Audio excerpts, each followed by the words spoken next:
Anybody have any comments? What are we doing here today? We're learning statistics. We're learning statistics. Cool. What are we doing here today? Any other answers? Growing our minds. Growing our minds. Cool. Eating free food. Getting free food. We have a free food grocery store on campus. How many people like chatting with your neighbors? Say aye. Aye. Cool. All right, so we're just going to go through this. It's a little bit of review of what we talked about on Tuesday. And the first week, what we looked at was gaining some terminology around statistics, the language of statistics. And we learned about qualitative and quantitative data, also known as categorical or numerical data. And the qualitative data was nominal and ordinal, and the quantitative numerical data was interval and ratio, and the acronym NOIR, which is black in French. There's a cartoon called Cat Noir. Anybody ever watch that cartoon? Yeah. Say aye. Oh my Right? God. Pretty cool. And so we learned about that, and we learned about the different types of studies we could do and the different type of sampling we could do. And so, there's observational kind of data gathering where we just observe what's happening. And then if we do a study, we actually have some sort of a treatment that we apply to a group. Like this group got this, that group did not. Let's compare the outcomes of both groups. And the only way you could ever make a sort of cause and effect decision is if your study is an experiment. And that experiment is you're applying it to a group. And then when you choose people to be, part of what you're going to study, you want to choose them randomly, a simple random sample. And then there's bias if you don't choose people to be in your study well. You could have bias. So your results will be biased. They won't accurately reflect what's going on. And we learned about population and parameters and samples and statistics. And we use the sample statistic to make inferences about the population parameter, right? Sample statistic makes inferences about the population parameter, and that's known as inferential statistics. And so that's all week one vocabulary. When I say all of that, how many people are like, okay, I'm like understanding this vocabulary, and I'm starting to talk with the language of statistics? You get those words, say aye. Aye. Okay, good. You're doing great. If you understood everything I just said, you've got like the most important stuff that you need to get out of chapter 1, week 1. And that's a good rule in life, is like, let me just get 80% of stuff, right? Let me be a B student. Being an A student, if you're going to be an A, I always think try to get the lowest grade possible in that category. So if you're a B student, get an 80%. If you're an A student, get a 90%, because anything more is extra work. I have a saying though, I don't want to be the smartest of the dummies. Don't want to be the smartest of the dummies? Yeah. Yeah, and surround yourself by people that challenge you and help you grow. Yeah. That's week 1. Week 2 is descriptive statistics. So week 1 is vocabulary, and we learned a little bit about inferential statistics, which is the sample statistic giving us inferences about the population parameter. And so that's inferential statistics. Week 2 is descriptive statistics. And descriptive statistics is how do we take a big wall of numbers and display it so that it's easy to make sense. And we went to gapminder.org and we looked at data, right? So here is data. There's data. And here is life expectancy at birth. So here's a bunch of data. And this is hard to make sense of. Different countries, different years, and what the life expectancy is for each country in each year. But here, if we come over here, here's the same data mapped. Life expectancy. And then each of these balls, as we've learned, is a country. And we could see how long people live.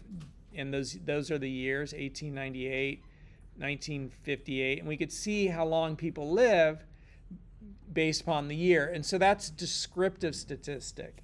It's taking the data and it's making it more readily consumable, easier for us to understand as humans. We look at this and it's hard for us to understand what's going on. But if we look at this, it's easy for us to see that life expectancy from 1872 till 2025, life expectancy has gone up. It's the same data presented in two different ways. That is descriptive statistics, okay? And so that's what we are learning this week, is how do we summarize data with tables and graphs? How do a pile of numbers become a picture? How do a pile of numbers become a picture? And then we also are looking at when the picture lies. So things people can do with pictures, with bar charts, to make it convey a story which really doesn't accurately reflect what's going on. And so you could pause the video if you're looking at this online, and you could read through all this right here. A pile of numbers or a picture, we want to see the shape the picture gives us. We want to spot the story, and we want to smell if there's a trick. We want to smell the trick. And seeing the shape, when we looked at the lecture outline on Tuesday, which is just the lecture chapter. It's the chapter. Here it is. Beep, beep, beep, beep, beep, beep. Seeing the shape of the data, right? So there's symmetric data, there's left-skewed data, and the tail tells the tail, right? So this tail is stretching out to the left, so we call this left-skewed. This tail is stretching out to the right, so we call it right-skewed. Here we have bimodal data, right? Seeing the shape of the data, where most of the people here are in the middle. Most of the people here are in the right. This would be like retirement. Few people retire early. Most people retire later in life. Most of the people here are in the left. This is right-skewed. This is like average income. And here, a few people make a ton of money. Okay? And then bimodal, I don't know an example of that, but that's what bimodal would look like. Chunk of the people are here, chunk of the people are here, and you have this gap in the middle. What's up? Is there such a thing as asymptotic? Asymptotic? I don't know. Topic curve. I don't know what that means, man. Asymptotic histogram? Maybe, but welcome to the intro class. And the professor does not have his PhD in statistics. This is a different shape than those. For sure. But the main takeaway here is you want to look for the picture. Okay? And when we do frequency, we're just counting stuff. And if we do relative frequency, it's the percent of the whole. So if we asked 100 people, which soda do you want? We're giving away free soda, and we have 5 different sodas for them to choose from. Everybody only gets one, right? We could then do a count of, this many people got Coke, this many people got Pepsi, this many people got whatever. Sorry. That's all right. You come bearing chips. Well, yeah, they're taking out all kinds of cigarettes. Oh, yeah? Where? Right, I just went out to use the bathroom and I saw it right there on the other side where the balcony is. Oh, okay, cool. I just ran out. What'd you get? Some Takis, they got jalapeno, I got one bag for me and one bag for my girlfriend, each flavor. Anybody want to go run grab those and get out of class? Let's take a 5-minute break. Go run, grab chips. Be back here in 5 minutes. I'll watch your stuff. Go. They're running out of flavors. Go, run, go. Welcome back, everybody. A lot of people went and got some chips. They were giving away chips. They were doing a promotion. Yeah. That's cool. New flavors. Okay, so we were talking about doing a frequency count. And then a relative frequency is just percent out of the whole, right? What share of the whole does one category have? And so, if Coke, 22 people took a Coke out of 100, the relative frequency would be 22 out of 100. And the nice thing about that is, let's say we did a study with 100 people, and then somebody else did a study with 100,000. We could compare our relative frequencies. Coke for us was 22%. And for the big study, it was 28%, and we could compare those. Whereas comparing the numbers, like 22 people took Coke versus 28,000 people took Coke, it isn't as like easy to compare the numbers. So the frequency, relative frequency helps with that. And again, pause the video and you could read this down here. And let's just read it, see how good it did. Do you know that all this stuff was created with AI? I created all these materials with AI. Isn't that cool? So let's see how AI did. And that means you don't have to pay for a textbook. Isn't that cool? And you know how much that saved in this room? Like $3,000 in this room. 2 words, 1 division. The frequency is the count, how many values land in a category or class. The relative frequency is that count share of the whole. The count divided by the total, so 22 out of 100 for our Coke example. Frequency answers how many. Relative frequency answers what fraction. And shares are what let you compare a 40-song playlist to a 4,000-song library. Like what share, what percentage, right? Built-in error check. Say it now. Relative frequencies always sum up to 1. So the relative frequency sums up to 1. 0.2, 0.5, 0.3, 0.2. That adds up to 1. 0.2, 0.3. No, it doesn't. That was too much. But you get the idea, right? It's like 100%. So 100% means the entirety of the whole. So when you're being specific and talking mathematically and not talking hyperbolically, 100% is all there is. 100%, that's it. There's no 110%. That violates the concept of 100%. If you're speaking figuratively, hyperbolically, right, you could say, hey, we're given 110%. Okay, you're given like a lot. That's what you're conveying. Like Donald Trump who said that you're going to lower the prices of medicines by like 900%. Well, he might be just speaking figuratively, not literally. You to get your Literally, medicine, we got know? over 100% literally. like literally, like That's what he says, literally. 200, 300, 400%. We beat them by 200%. Yeah. It's like Let's ask AI that just to make sure we're accurate. Right there too. Yeah.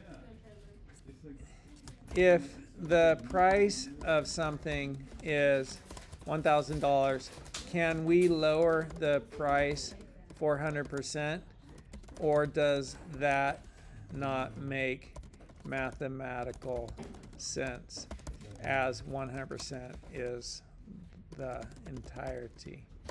Explain.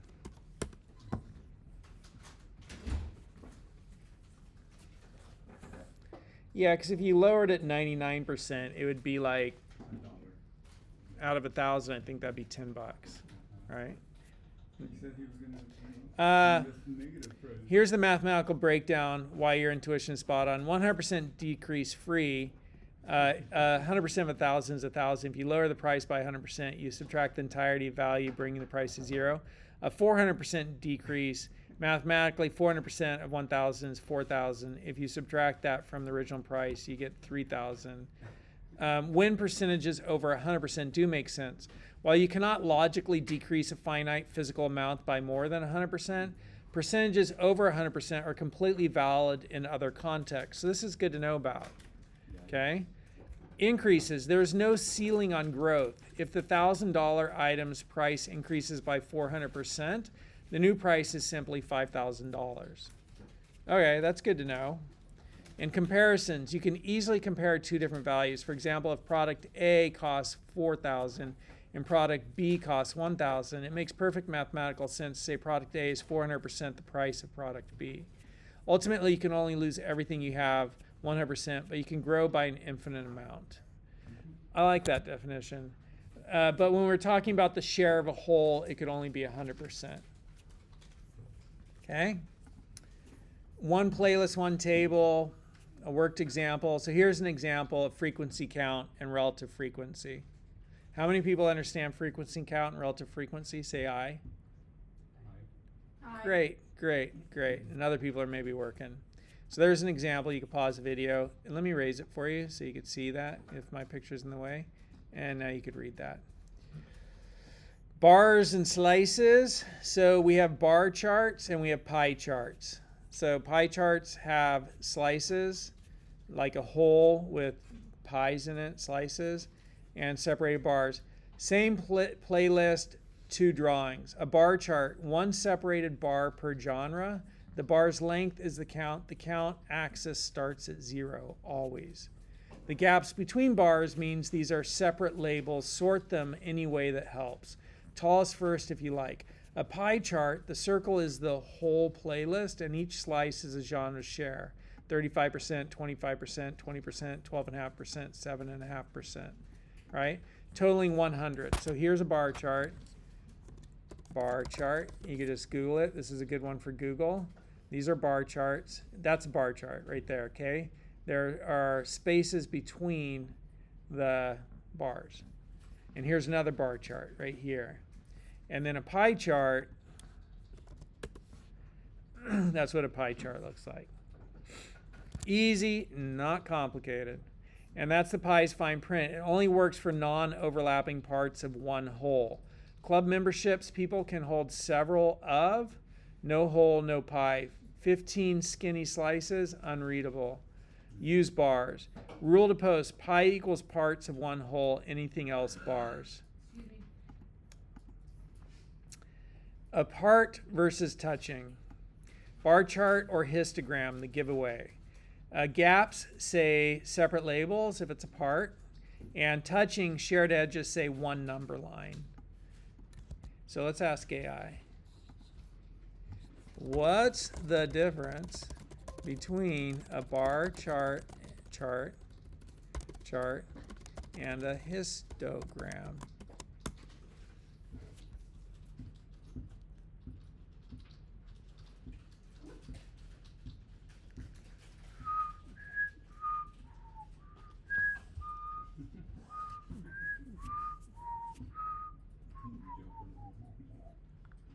For $100, Bob.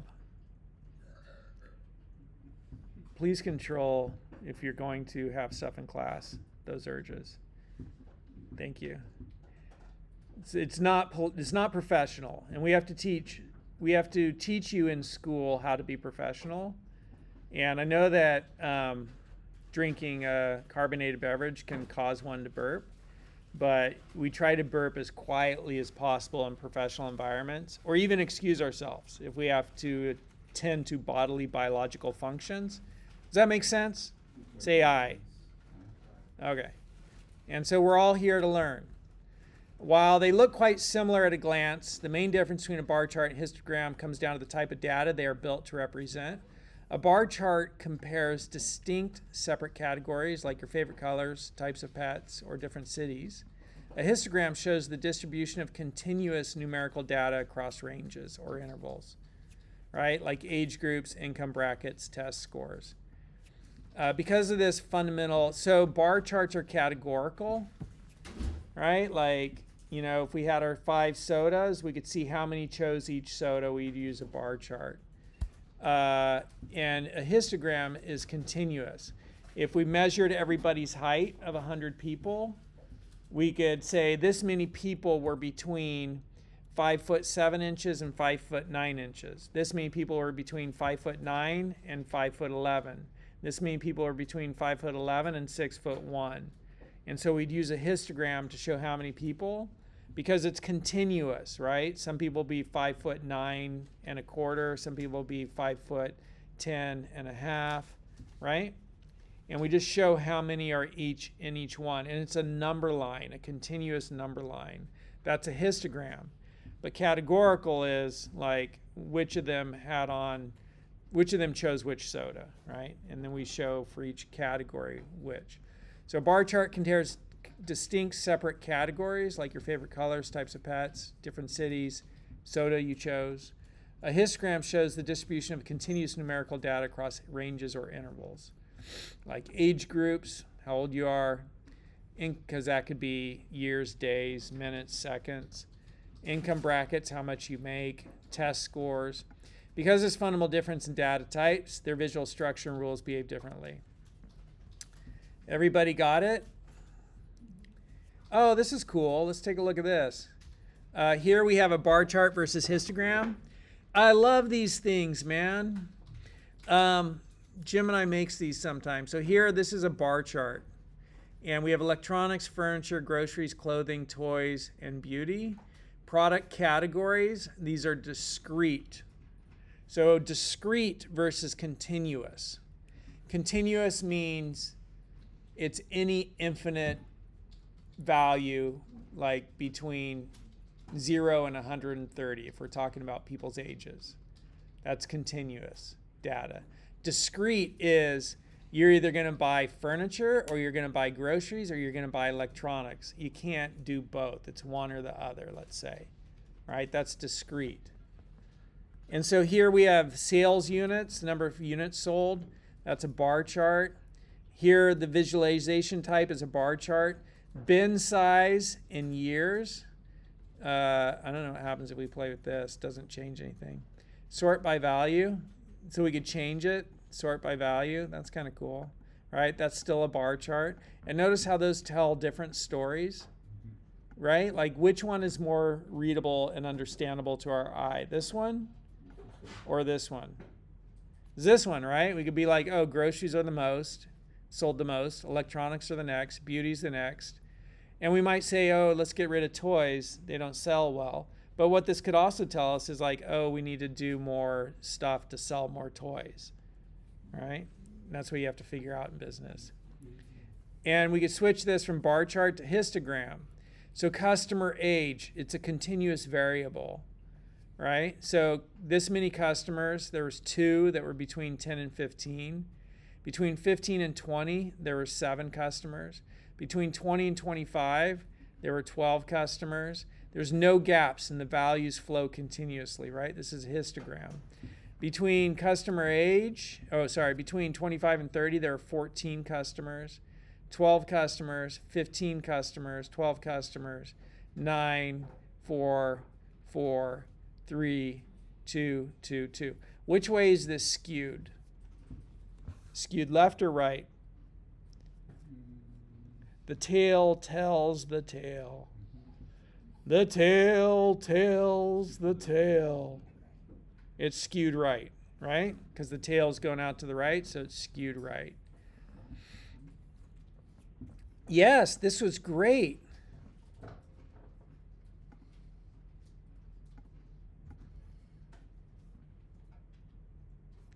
It's good. And then bin size, it says, how do you know, where was that question? Want to know how to pick the right bin size? So the bin would be right here, and you have to decide how big should each of these spaces be. They did 5 years. Maybe they need to do 2 years, right? And so here's the bin size. We could change it. And we could see how it changes our interpretation of the data and our look of the data, right? Isn't that interesting? Changes our interpretation and look of the data. Like this is probably the cleanest for sort of explaining some sort of that our data is skewed right. Right? Doesn't that look clean versus this? Looks a little bit messy. You know, so our bin size here really helps us kind of understand and convey, you know, our data in a certain way. This looks, it's still skewed right, but it looks a little bit more normal. That looks pretty skewed right. Like they look different depending upon our bin sizes, don't they? I love that little feature. That's so cool. And so you want to have a good bin size. And the bin is like how big is your little category that you'd put people into when you count them. Does this make sense? Say aye. Bar chart histogram. How many people gain more insight into the difference between those two? Say aye. Cool. I did.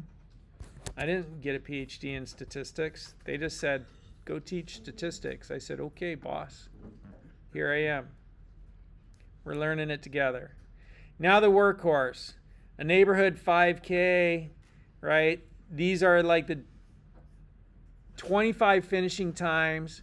So here's 15, 20, here are 25, right? There are 25 finishing times. Those numbers add up to 25. And it's like a little example. And you could pause the video and you could read this if you're watching this online. But shares, these are your relative frequencies here.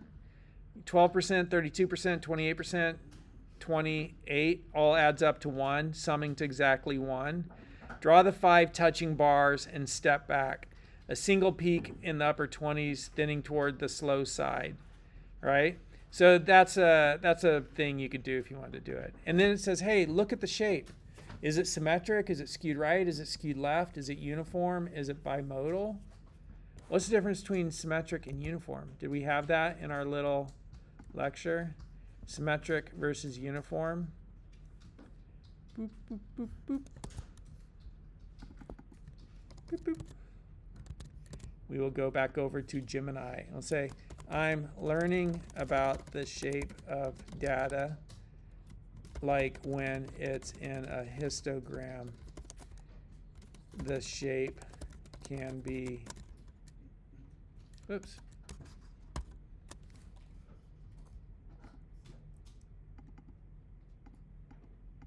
Can be, this is from the slide in class.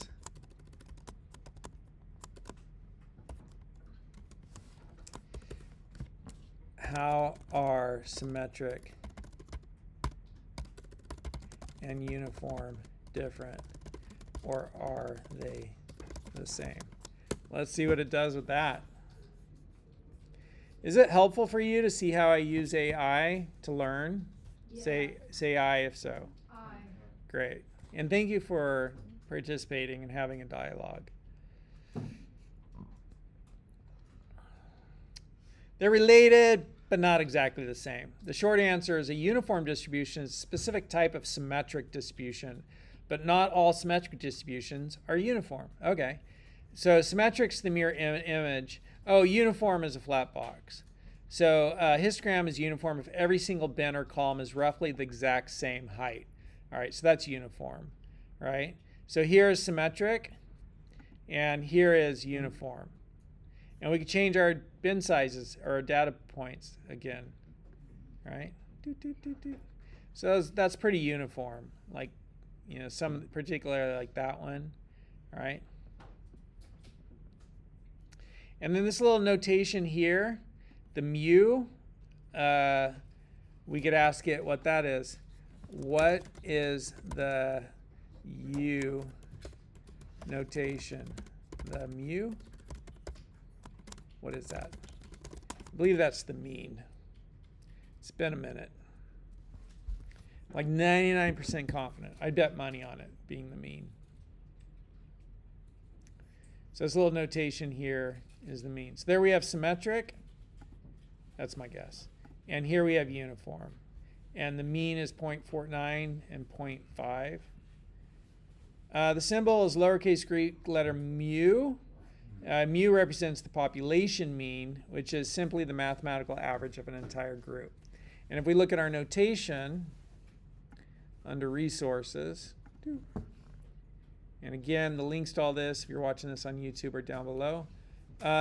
Population mean right here is the mu, and the sample mean is x bar.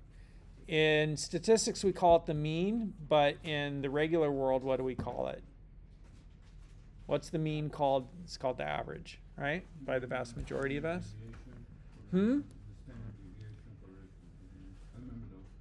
Cool. Because you took it in high school. Coefficient of determination, baby. Whenever you see a symmetric bell curve, mu is always located, the mean is always located in the exact highest peak in the center because the shape is perfectly symmetric. The mean, the median, and the mode. The mode's the most common number. The median is the middle number. Let's learn. We'll learn that stuff next week, actually, because we're going to talk about using numbers to start describing our data. This week we're talking about using pictures to describe our data. But when we learn to use numbers to describe our data, we'll learn about the mean, the median, and the mode. Okay? So uniform is like flat. Good to clarify that. We learned about the tail. Tail's the tell. And that helps us determine if something is skewed left or skewed right. And we saw that here. This is left skewed because the tail's going over there. This is right skewed because the tail's going over here. When I did my AI tutorials, it just gives you the numbers and Yep. And it was kind of easy to figure out as soon as you got the basic idea. Cool. You just imagine it. in your You head. just imagine it in your head. Then we have outliers, right? So those are dots that are just like outside where the rest of the dots are, the black sheep dots. And then we have, what is this? You know, this is like looking at when charts, misleading bar charts. When charts are misleading. And so here, right, we looked at this Tuesday. You know, here this starts at 36, so it looks like there's a big difference between A and B. This, sorry, it starts at 40, but this starts at 36, and A is at 40. Here A is at 40, but it starts at 0. So we have a bigger scale here, so we could see that there's, in relative to their full sizes, it's less of a difference. Does that make sense? Yeah. So you got to look for those misleading charts. And here are the 4 ways graphs lie. You don't have to memorize it just to know. And then Excel spreadsheets, we could use count if to count if something matches. And we did that with our data lab, counting our penguins. If the name of the penguin's this, count it. So we could get a count of the different types of penguins. How many people like doing an assignment with penguins? I think it's kind of cute, makes me smile. Anybody ever watch penguin videos on YouTube? Excel part of it.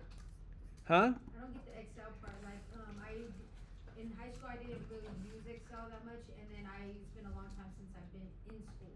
Yep. So that's just the part that. You'll have to watch those videos that I do online for the data labs. Just watch them a couple of times, and you'll start to get familiar with it. But with spreadsheets, the number one thing you want to know is that, you know, when we're using spreadsheets, I might have the penguin data in my drive. Penguins, it's in my trash. Penguins, and then I'll just put it back. Well, how do I do that? I got to right click it.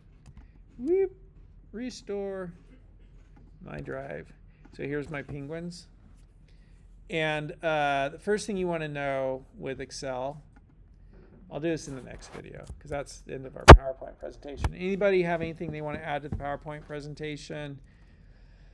Any comments, questions? You could just randomly share something so that you start to practice communicating in class and not just being a silent vessel waiting to be filled. Just like, dude, that was great, appreciate it. Or you could say, I really like this differentiation between histograms and bar charts. Or that was cool to go over relative frequency and frequency. Stem chart. Stem charts are pretty cool. I like stem charts. We also learned about dot plots. We didn't see them in this presentation, interestingly. But what's up? I was gonna ask about since you use Gemini for your AI, it kind of shows the visual representation. Yeah. And how you're able to like mess around with that. Yeah. Are you using the free version of Gemini? I pay. Okay. Yeah. You're not sure if it would do that on the free version? No, the only way you could do it is experiment. Okay. And AI is moving really quick. I think AIs that are worthy of purchasing a paid plan for, if you want to do that, would be like Claude or Gemini. Gemini would probably be best, I think, if I was just to buy a paid plan for school. I think that'd be the best all-around one. Claude is a little bit more specific on stuff, doesn't do graphics well, doesn't make music.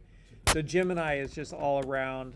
Like, you could do some dope stuff in Gemini. It's tough, it's fire.